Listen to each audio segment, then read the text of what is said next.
Hi, good morning everyone, it's Jonathan here. It's great to be with you. Today it's Monday the 6th of July and today's passage is Luke chapter 7 verses 31 to 38. Now when I was first asked about this passage, I wondered, is that the right passage? Because the first half is sort of tagged on to the section that Nick was talking about on Saturday. And the second part is just the introduction to what you're going to be hearing more about tomorrow. But I was assured it was the right passage. So let's get started.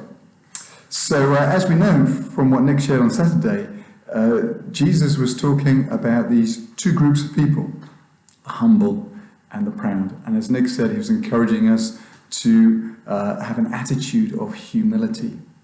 And sometimes when we think about this group of the proud, of the Pharisees, we think, oh, that's just them, the exclusive, hardcore, proud people. But as the story goes on, it talks about the people of this generation who seem to be those who are influenced by this proud. It's not just a few people, it's a lot of people.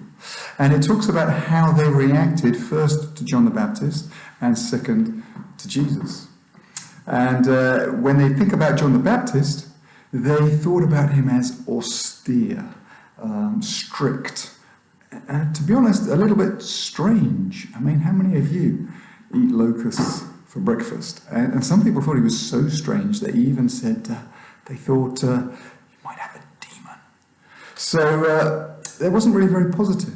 And then along comes Jesus. Jesus is very different. He's life and soul of the party. He loves hanging out with people.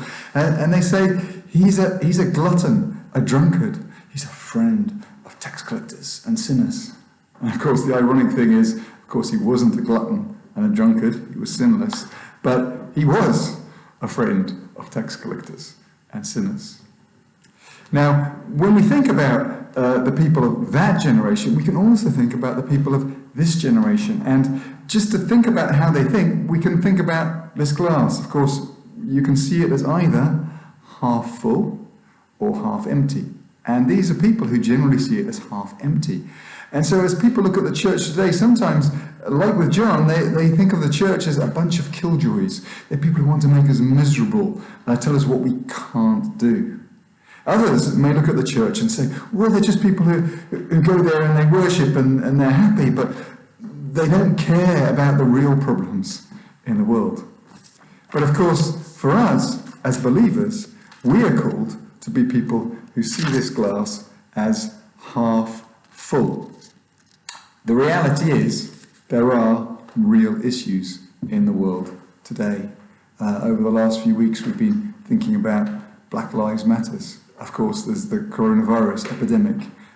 Before that there were many issues around the environment and what's going to happen in the future. And of course there's the ongoing issue of global inequality. These, among many others, are real issues. And as believers, we should be concerned about them and we should take action. But at the same time as having real concerns, we should also be people who are full of joy. When we think of Jesus, he said he came to give us life and life in all its fullness. When we think of that passage in Philippians chapter 4, where it talks about prayer, bringing our prayers and petitions before the Father. It starts off, doesn't it? Rejoice, I say it again, rejoice. And it's as we rejoice because of the knowledge that we have that we are his children, that he is alive in us, that we have the energy to engage with our friends, our neighbours, our colleagues, and with these issues that are going on in the world today. So when we think again, coming back to the cup, the glass, at the end of this passage it says, wisdom is proved right by all her children. As we see it as half full, or perhaps fully full, and live the right way, then in the end we trust that God will overflow from us into the lives of others.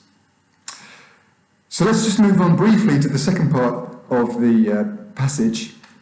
It's a familiar story, isn't it? The ironic thing is these Pharisees who called Jesus a glutton and a drunkard now invite him to a party. And of course, Jesus says, yes, I'd love to come. And he's there. And while he's there, this lady of ill repute comes in and she walks across the room. Now, this is not a big cosmopolitan city where no one knows anyone. This is a small town where everyone knew who this lady was. It's a conservative town as well. And she wanders over and she starts to cry, and her tears go on Jesus' feet. She rubs them with her hair, and she puts ointment on his feet and rubs them again. You need to understand this was a shocking act. Sometimes it's easy to think that the Pharisees here are just being hard-hearted, and Jesus, of course, is forgiving, but the context, the social context, this would have shocked people. And it's not surprising that the Pharisees reacted. Of course, how Jesus reacted shows a lot about the kingdom. But if you want to find out how he did, I'm afraid you have to wait until tomorrow.